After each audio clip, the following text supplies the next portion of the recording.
Hey everybody, how you doing? So today, as you would have seen in the title, I want to chat to you guys about the whole speak from day one philosophy and see if I can help you out a little bit. So hopefully the sound's coming through okay today. And let me see, I'll get rid of that little blue highlighty thing, and then I'm going to see all the questions you've been writing while you're waiting and see if I can help you guys out today. Okay. There we go. That's a little better. So, let's see.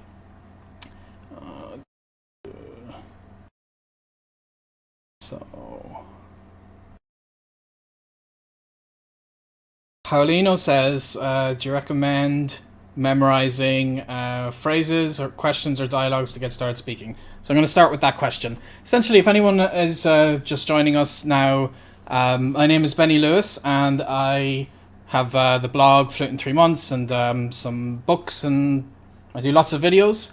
And I am going to be giving people language learning advice today to help you to speak your language from day one. So I'm not really doing general questions right today. If you want to make sure to catch my general Q&As, then click the notification icon associated with my my channel, whether you're on YouTube or Facebook or Periscope or Beam, any of those places.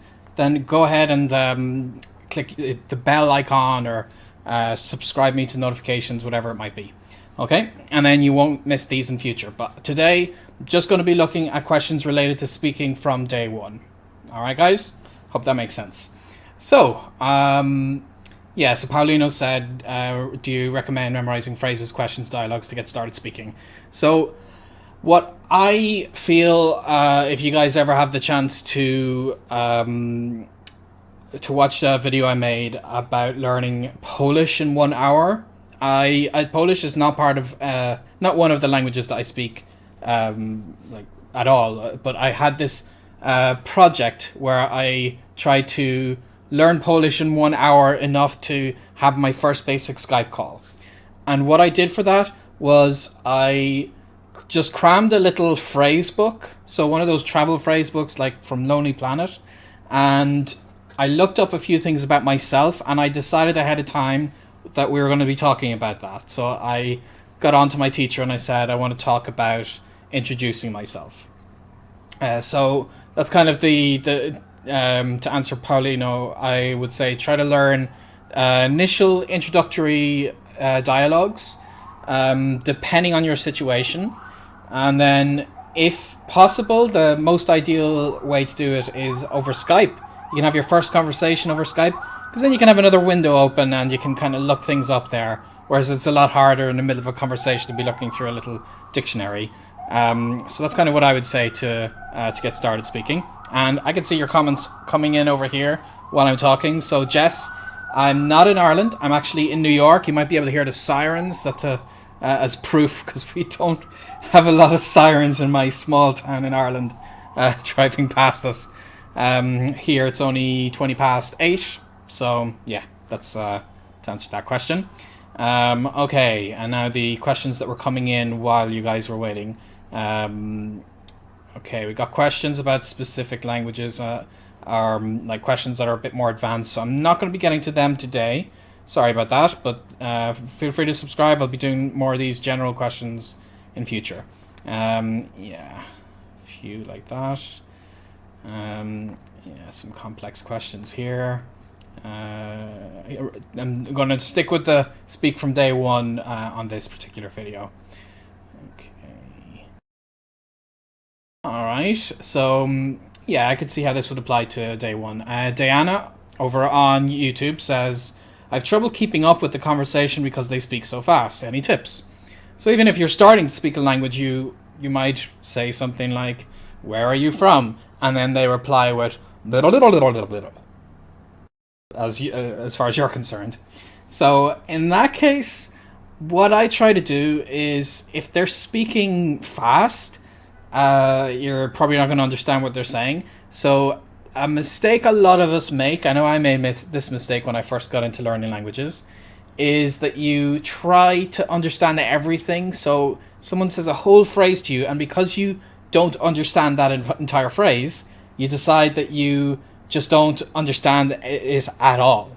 So I would recommend, if someone's speaking back to you and it's feeling a bit too complex, it's feeling too fast, in that case, maybe try to see, is there one word that you might understand? Just a single word in their reply, and then extrapolate and guess. You might not guess perfectly, but that's okay. And that's kind of what I try to do when I start speaking a language. When people speak back to me, I try my best to see, is there anything I understand in what they're saying to me? And if so, I run with it. So that's what I'd recommend. Okay. And Quentin over on Facebook just asked there, how do you keep the other speaker in the other target language? Very good question. I like this one. This has always been an interesting challenge when I'm starting off in a language. And I know a lot of people would say, especially if you're an English speaker and you're somewhere that they may actually speak English, they might switch back to English with you. And when you think about it, there are particular reasons people do that. You know, it's not that they want to thwart your language learning attempts. It's probably because they want to be helpful. So if, for instance, I'm speaking to you in whatever language it is, and then I know your language. Like if I meet a Spanish speaker and he wants to practice English with me and he struggles a lot, I might think to myself, oh, this poor guy, he's barely started speaking the language, he's struggling, but I speak Spanish, so I'm going to help him out and I'll reply in Spanish. And then he might feel bad because he wants to get English practice, and he might think I'm implying that his English is not good enough. It's not worth speaking to me in English. Whereas in fact, I'm just trying to be helpful. So imagine the other person doing that and think, what can you do to make sure you are encouraging them to speak to you in the language you want to be spoken in. So in that case, I'd be like, let's say somebody replied back in English when I spoke to them in Spanish or whatever language. Then I would firstly say, oh, thank you, I appreciate that, but I really want to practice my Spanish. And I would try to say that in Spanish, or very simply just say, gracias, pero español, por favor. You know, just a very simple, thank you, but Spanish, please. You don't have to make a complex sentence to give back to them. So that's the first thing I would try. The next thing is I would try to show more confidence. Because something else you don't realize is if somebody is seen as very awkward and uncomfortable, then a nice person is going to want to spare you of that feeling. And because of that, they are going to likely switch because they see how much it looks like you're in pain. Because you're like, how are you? And you know, you see this and you don't really know how to roll with that. So a lot of people will think, I'm going to spare this person and I'm going to switch back to the language. So in that case, I would try to just show more confidence. And if you're going to hesitate, I would suggest you hesitate in less of a way that shows that you're not enjoying it, you know? So I always joke with people that, because you have to hesitate, you have to think of what you want to say, but I joke with people that I hesitate like Jack Sparrow. So instead of saying, you know, where is the supermarket, and like saying it like with loads of hesitations and pauses that are showing that I'm like really struggling, I would say it like, where is the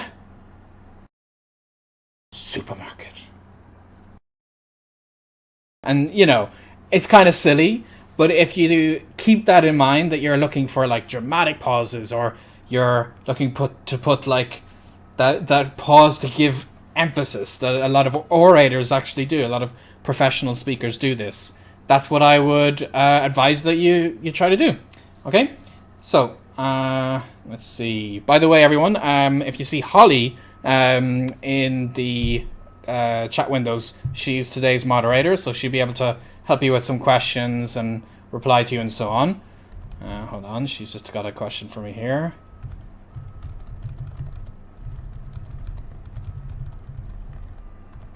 Okay, so let's see.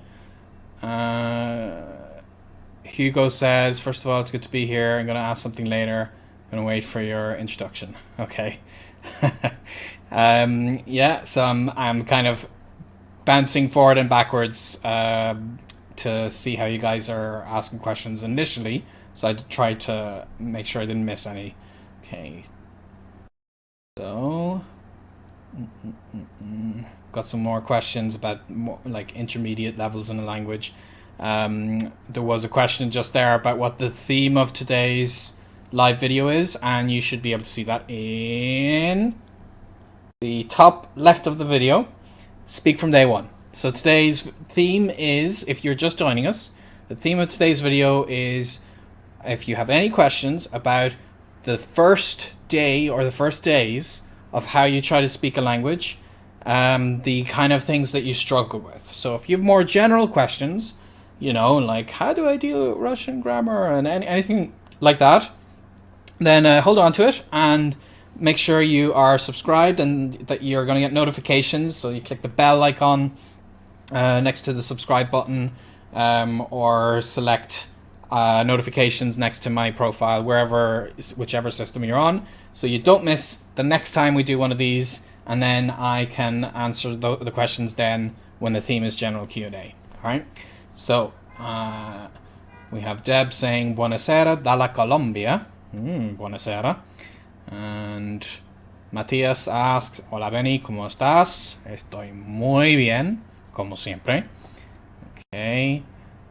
And Tuanoi says, this is definitely my biggest problem as I don't talk much in general. I think in language learning, this is a big issue a lot of people have, that they're trying to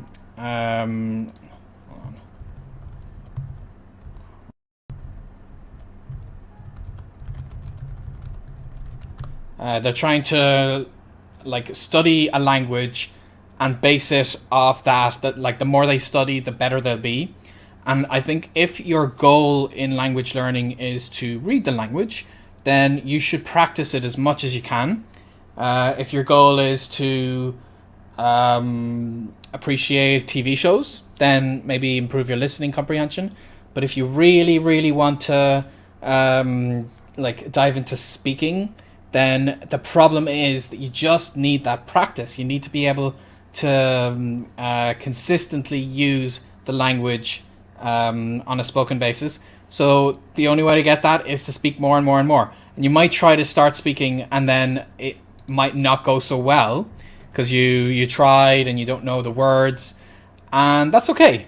It's like riding a bike. You know, the first time you ever tried riding a bike, then you might have sat in the saddle and like tried to go forward, wobbled it, and then you fell over, you know.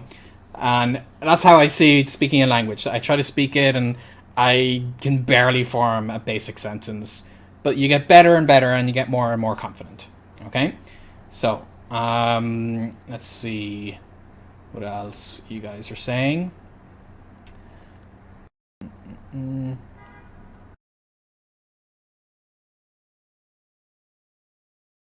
Okay, Matthias says, do you have any recommendations for free conversational practice? All right, yeah, a couple of recommendations. The simplest one is italki. So if you guys don't know that, then Holly can share a link to italki in the chat window here. And then I would also say, though, depending on where you live, you might be able to find opportunities there to practice your language that don't cost you any money. Because obviously, you can go to language lessons and such. But as an example, one thing that I did that was a huge success for helping me practice my language over the years was I was an active couchsurfing host. So even though I was living in another country and trying to learn its language, I would still host people because I might rent a place that had a spare bedroom or that had a couch that turned into a bed, whatever it might be. And people would come and they might stay there 1 or 2 nights while they're traveling through. And I was especially eager to host people who spoke the languages that I wanted to practice. And that did not cost me any money.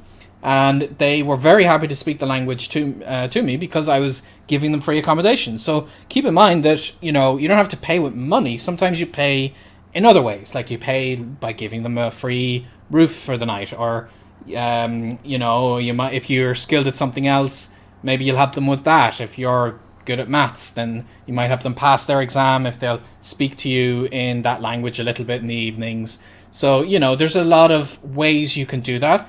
Otherwise, you could see if there's local meetup groups, like meetup.com sometimes in some cities has language-specific meetups. If you go to your local university, you can see if they have any kind of Erasmus exchange groups that get together.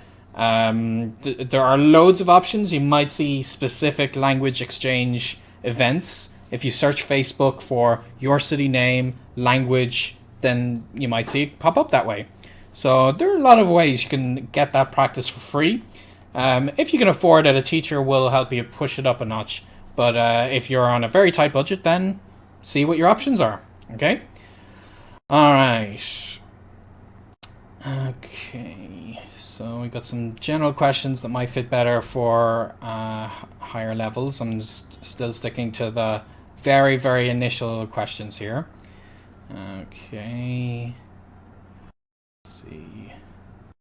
Okay. Tomas has this question. Tomas over on YouTube asks, do you think it's better to look up each word you don't know how to say in your target language when you're a beginner?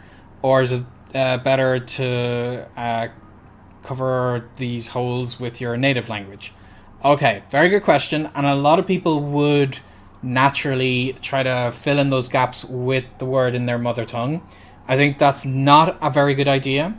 That gets you into the habit of falling back to your mother tongue way too often. Like, if I don't know the Spanish word for car, I might say, tengo un car azul.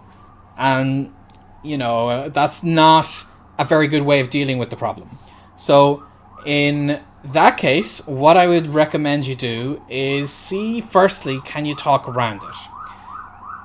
So if you can't get your point across using that, like if I didn't know the word for car, coche, and I can't do it using other words like I might not know the word conducir to drive, or I might not be able to say the thing with 4 wheels, then you can gesture. You can gesture it a little bit if you want, use your hands and say la cosa, and I just use the word like that, cosa, or whatever it happens to be in the language you're learning, that for thing. So you say the thing that, and that, I find that very, very useful, that you try to gesture it a little bit. But what you should be getting used to, and this is very important, is to not be translating as you're thinking, and to try your best to explain it using what you know. So you don't want to fall back on using the word car.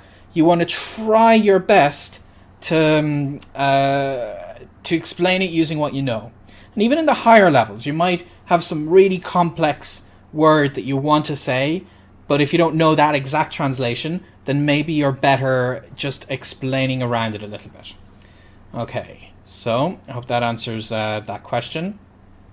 So a few other questions I'm seeing coming in here. Vittorio from the UK asks, how much speaking would you expect to do on day 1 of speaking a language?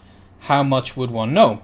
Okay, so on day 1, how much you know depends, I think, a lot more on how imaginative you are than on how much you happen to have studied. So, like in the example I gave at the start where I studied Polish for 1 hour, I really did not know a lot after that. I didn't have some special technique where I crammed 5,000 words in 20 minutes. It was nothing like that. I could barely remember 5 or 10 words. I had a cheat sheet. That's something that is very useful, that maybe you haven't gotten used to learning those languages, the language just yet. You don't have a technique of learning vocabulary, but what happens is you are able to like just write the words down and refer to them. So if you're in a spoken conversation, you might have a little notepad, you take it out and you glance at it and you see, oh yeah, that was the word. If it's something you use often, if I might use the word engineer, for instance, because that's what I studied, but maybe it's a word I can't remember no matter how many times I've seen it, and I need to be using it in conversation to get used to it, then I would just have it written down. And then if you're having a Skype conversation, you can have a little text document open and kind of cheat in that way, if that makes any sense. And then other ways that you could do that. Let me read your question here. Sorry. Hold up. So how much speaking would you expect someone to do when they're speaking on day one? I would try to have those phrases ready, because you're going to use as many of the phrases as you can. And even if you've just started learning a language, if you get in touch with a native speaker ahead of time, you can find translations. Otherwise, another good site is omniglot.com. So Holly can share the link to that for you guys. Omniglot has pre-made phrases for pretty much every language in the world, and you can have those ready to glance at and base some kind of conversation off it. If they say something back to you and you're really stuck, you can use Google Translate if you have to. At the very start, it's not going to be perfect. You don't want to use it over the long term. But if you're super stuck, you could type into it quickly and it'll spit out the answer of something that they may actually understand, even if it's not perfect. And I have used Google Translate in those initial stages. So you don't have to know a lot to be able to speak from day one. You just have to try to use your imagination. Try to say as much as you can with the little that you do know. So I hope that answers your question, Vittorio. Okay. So let's see what else. As these questions are coming in, I can scroll past. You can see here what I've been missing. Joshua asks, if you've no means of speaking to another person, do you suggest speaking to yourself? Very good question. A lot of people do that I forget what the word is. There's something that it's like a process where people repeat words over to themselves. Essentially, the problem with that is it's not very interactive. So it might seem like, yeah, sure, why not? And if you're not speaking with somebody right this second, then speaking aloud to yourself, it doesn't do any harm. The problem is, I wouldn't recommend that you decide that, because that's easier, why not just do that for the next few months? And that way you're not actually pushing yourself very much. You're not getting forced to interact with somebody and try to understand what they're saying to you and think quickly about what you need to say back. Because if you practice speaking to yourself for a very long time, you're not actually going to be building up the skills you need to be able to speak with other people. So it's possible, but I wouldn't really recommend it, if that makes any sense. Okay, so let's see. So that was actually another question Diana asked about 10 minutes ago. I think I've more or less addressed it there. Okay. People saying hello from Cancun in Mexico. And Theo also suggested HelloTalk is a great free language exchange app. And one thing I like about HelloTalk is you actually can search for your city. And they got a pretty good user base. So you may actually find someone in your city via that app that you can invite out for lunch. And maybe, you won't pay like $50 or £50 or whatever it is for a private language lesson, but you might pay like $5 or £5 to treat them to a lunch, and you'll get a better deal. They get a free lunch and you get to practice the language, or coffee, whatever it might be. So you might be able to actually invite somebody out that way. Okay, got some more questions that I think are a bit more advanced. All right, another question from Vittorio here. Vittorio da Regno Unito, as his YouTube name is. And he says, would you recommend speaking in a high pressure environment, such as family members that can speak the language you're trying to learn, or elsewhere to boost confidence in the language first? Very good question. So what a lot of people do is that maybe they want to learn the language that their partner speaks, and they try to do that, but then the partner speaks back very quickly.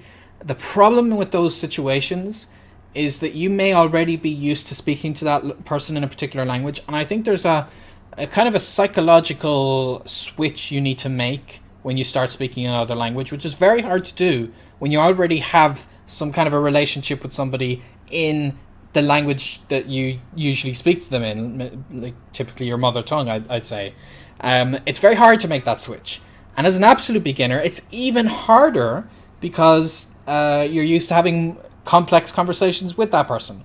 I find it's a lot easier to start fresh with people who you accept you're not going to be able to have very deep conversations with. And like whenever there's a husband and a wife and one of them is trying to learn the other language, I always tell them you should probably just like get your practice with somebody else first. Like spend a few months building up your language level with a teacher on Skype or something. And then when you're at an intermediate stage and you start speaking the language with your family or your partner, whoever it may be, you'll find you're going to get your momentum a lot easier and you're going to be able to have those initial conversations. Whereas I feel you're more likely to frustrate them if they're used to speaking to you in a particular language. They may not have the patience if they know you can just make that switch back. They may do it for you just very quickly, like for 5 minutes. But I would highly recommend that you do not do a high pressured environment, and especially that you don't do an environment with people that you already know initially. I think you should build up your level and come back to speaking to them. But I would try to boost your confidence elsewhere first. So hopefully that answers that question for you, Vittorio. Okay. So, let's see. Murillo says, trying to speak from day... So Murillo over on Facebook says, trying to speak from day one is difficult if it's not with a tutor that's being paid to be patient. How do you deal with normal street people that would not have the patience to hear our Tarzan to actually be pleased to talk to us? Okay, so yeah, I agree with you. You can't just walk up to somebody on the street and pin them down to give you free language lessons for the next hour.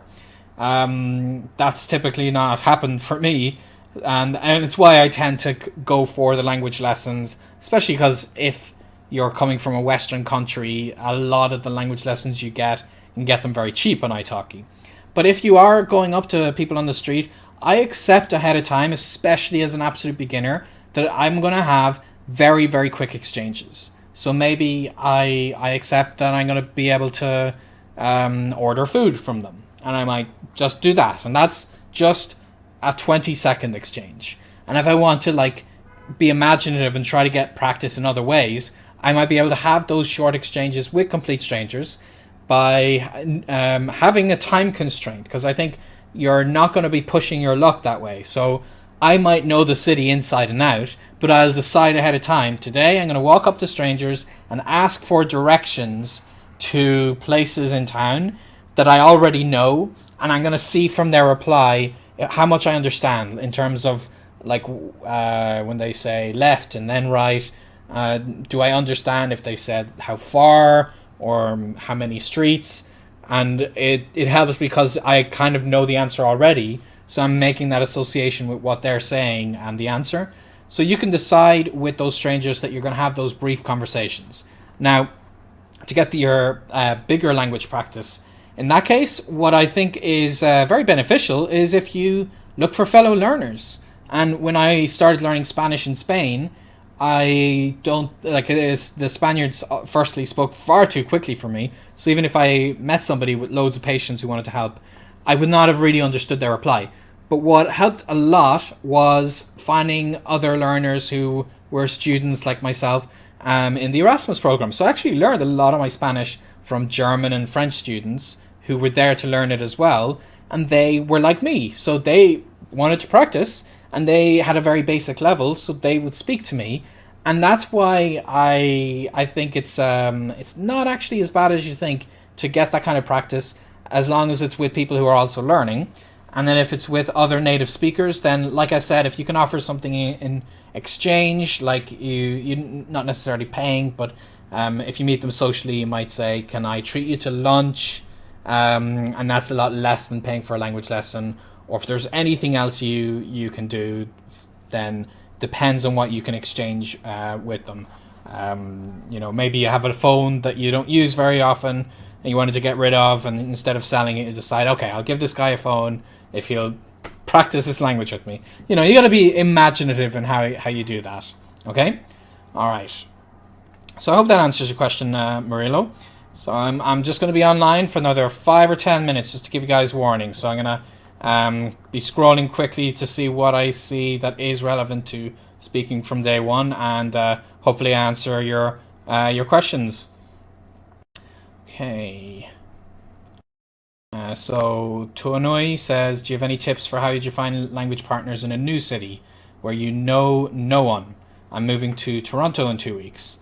I would say the answer I gave maybe a little bit before about using the likes of Hello Talk, maybe couch surfing, to maybe go to local universities and see if you find language exchange setups there. I don't know Toronto specifically, but that's the kind of stuff that I did when I went to various places. See if there's any couch surfing meetings, meetup.com, all that kind of stuff. Okay, so Holly's linked to Meetup, so you guys can kind of check that out as well. Okay, so got some question here for like a little bit further on. Sorry if I'm skipping through these today. Very good questions, by the way, everybody. Thank you for that. I'm very glad we're sticking on topic, because I did the general Q&As a lot over the last month because I wanted to really answer as much as I could and then get into specific topics. So I'm glad that I'm able to do that. And I'll have a few more live videos like this. I'm going to have some on Sunday. Not sure about the times yet, but make sure you click the notifications option on my channel, and you'll be able to get a little ping on your phone so that you don't miss that. Okay. So Deanna has had another question. What do you do when there's that awkward silence because you don't get what they said? Well, happens a lot. They say something you don't understand, so you can just tell them, I'm sorry, I don't understand. You don't have to give an awkward silence. It's like I was saying before, the awkwardness that's more in body language and in the tone of your voice. That's not necessarily something that's going to happen by default if you're an absolute beginner and if you don't understand what they're saying. You could still show that you don't understand without it being awkward and by showing some confidence. So if they say something you don't understand, then you could just say, I'm sorry, could you repeat that? And what I like to use is, could you repeat that using different words? Because they may be using a word that I've just never heard of, but if they use another word, a synonym, it might be a synonym that happens to be a cognate with English, or it might be a synonym of that's a word that I did actually learn already. And then if they still say that and you still don't understand, then laugh it off and say, oh, well, let's talk about something else. It's not the end of the world. You just have to accept that sometimes you'll just not understand and you move on. And those situations of you not understanding will happen less and less with time. Okay. So I think I answered Quinton's question about if it's better to speak with a native speaker or non-native learner. So I kind of covered that a little bit. All right. So yeah, I could see you guys are answering each other's questions here, which is great, because a lot of very smart people pop into these live Q&As. People smarter than me, especially in various aspects of learning particular languages. So I'm always happy to see their answers pop up here. Okay. All right. So Tanker Unit Core on YouTube says, "Hey Benny, if I want to learn a new language that doesn't use the English alphabet, such as an Indian language, how can I know which letters mean?" For that, if we're talking about the very first days, what I would do, since I tend to start learning a language as a like maybe with a phrase book, like the Lonely Planet phrase books, and there's a bunch of other ones. What's great about those is they tend to have phonetic ways of pronouncing the words. So you do not need to, on day one, learn the script of the language. I might still learn the script of the language within a week or two, especially if it's phonetic, because that means there's only like, a couple of dozen letters that you need to learn. With like Japanese, I learned the hiragana, katakana alphabets within a week or two of learning it. I just kind of crammed them. With Arabic, I tried to learn the Arabic script as well as I could in the first couple of weeks. But on the first days, I got into the language by trying to just see, like from the phrase books, how it phonetically would be pronounced. It's not perfect. It's based off you not knowing the best way to pronounce, and some letters you're not going to be able to say correctly. But I would be okay initially at the very start with using those phonetic guides. Okay, so let's see. Last 5 minutes now. I'll see how many questions I can get to before we wrap this up, and I see you guys on Sunday. Yeah, some questions here. Sorry if I'm skipping over your questions. They'd be more suited to general Q&As rather than the first days. Okay.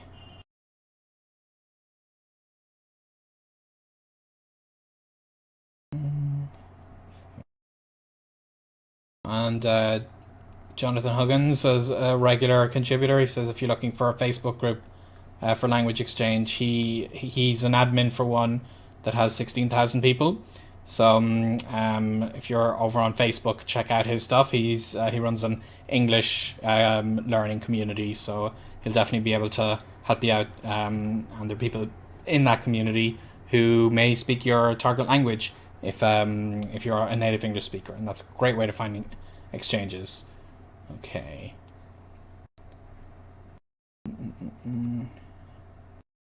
Okay. Yeah, I'm catching up. Would you recommend Duolingo? I'm not sure how I feel about it. I would recommend that you experiment. In my case, I've never actually been able to use Duolingo properly because it's never been available for a language that I'm starting from scratch. During these last years, Duolingo has been out. But what I would do is I would test it out for like half hour. See if you like what it's teaching you. It's not going to teach you to speak from day one. It's more of like a gamified course. So I wouldn't necessarily recommend it as your very first resource, because a phrase book and looking up even a dictionary to see words relevant to what you want to talk about, it's going to give you a lot more like results than you would get from Duolingo specifically. But maybe you want to add it to your longer term tools. So I would kind of test it out and see how that works. Okay. And Diana says, "Gracias, Benny. I'm glad I finally got to be part of the live stream. Very happy to have you here." Okay. And a few people are saying thank you very much. Okay, so I think I have caught up with most of the questions. I know I did skip a bunch of them, but I don't think they would have fit very well with the theme I was going for today. So if you are interested in checking out these live streams, like I said, just subscribe and click the notifications. And I will be sending out an email tomorrow morning to announce what this weekend I'll be doing. But otherwise, if you have the notifications in like your Facebook app or the YouTube app on your phone, that'll pop up. And I'm going to mix things up and get to talk about a lot of more interesting things with various topics.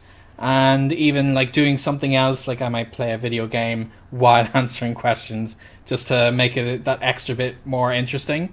So if you guys are interested in that, then come join me. And thanks a lot for joining me today. I really enjoy answering your questions here. So it has been a pleasure. I hope if you guys are starting off in your language, I hope that you dive into them. I hope you have a fun time. I hope you try to speak from the start. I hope I've given you some inspiration to do that today. And if that's the case, then take it easy. Dive in. You'll do great. Get those mistakes out of the way. Okay? So, with that in mind, I can wish you guys a very happy language learning.